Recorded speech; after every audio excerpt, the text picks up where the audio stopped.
Hello and welcome to the fourth episode of Remarkable Remedies, the vlog where we explore the museum collection here at RPS. I'm Sandra Gidley, I'm president of the RPS, and as usual we're joined by our museum officer Catherine. Hi Catherine.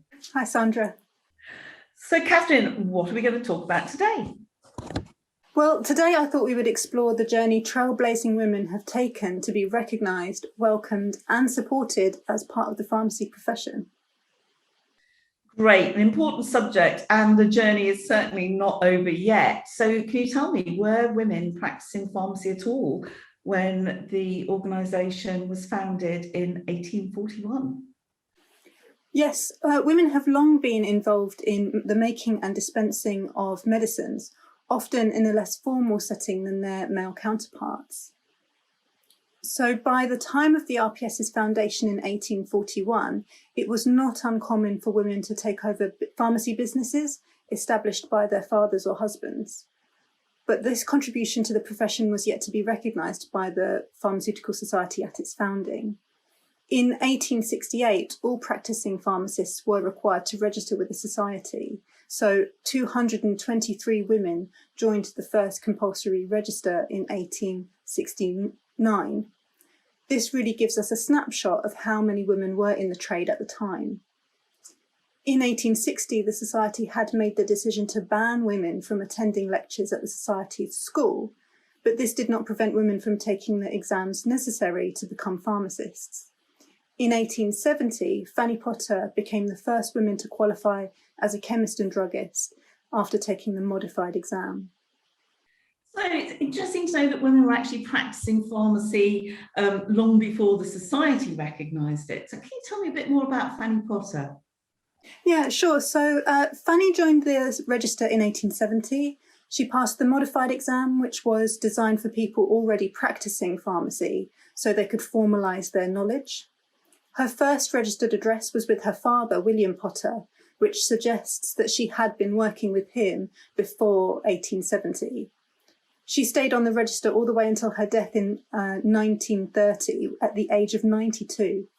Wow, that's some going. But despite this initial recognition, there was still much work to be done. So how did women eventually become full members of the society? As the 1870s progressed, women made repeated attempts to be recognised by the Pharmaceutical Society of Great Britain.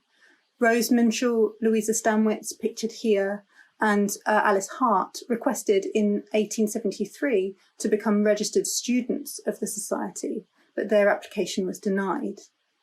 Permission was finally granted for their studentship in 1877, but women were still not eligible to become full members. A request was put in 1878, but this was denied. Despite all these setbacks, there was a growing amount of support, and a petition was filed in 1879 to join, and that was eventually successful. Rose Minshall and Isabella Clarke became the first women to be elected members of the Pharmaceutical Society of Great Britain. It's clear that those women had to just be so tenacious to become members of the society. Did they support each other at all? How did they help each other reach those goals? That's a great question. We have some really great examples from the early 20th century of the way women supported one another to succeed within the profession. In 1905, the Association of Women Pharmacists was created in Isabella Clarke Keir's living room.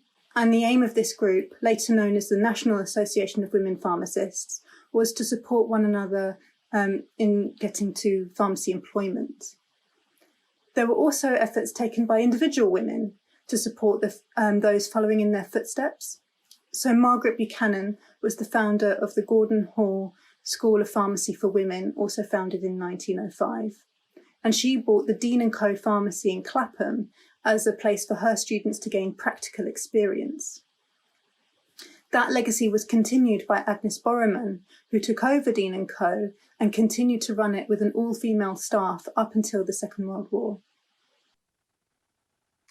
Well, it's great to see women supporting each other, but generally women are still underrepresented in leadership roles. We're not doing too bad at RPS at the moment, but We've still a long way to go. Can you tell me more about how the initial women reached those leadership positions?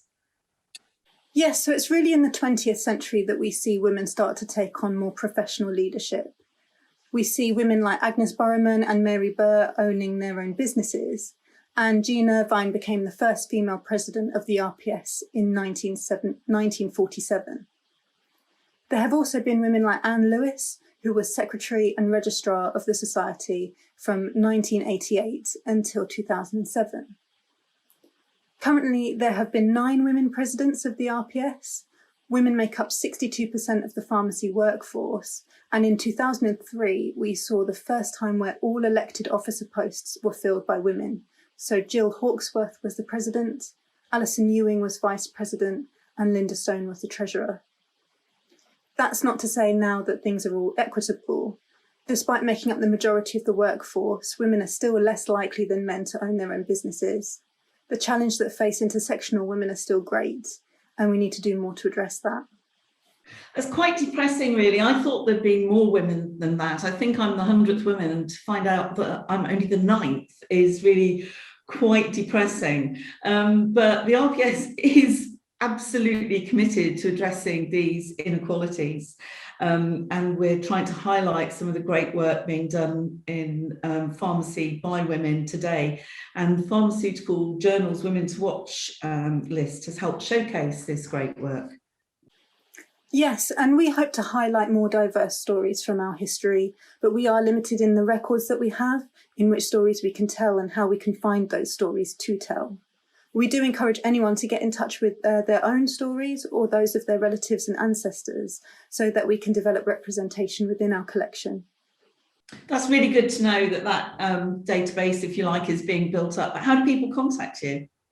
Please do email me at museum@ourfarms.com. Well, thank you, Catherine, for sharing the history of these amazing women, and we do hope there are more in the future. Thank you, and please do check out the exhibition Celebrating Women in Pharmacy on the RPS website for more information about the women we spoke about today and more.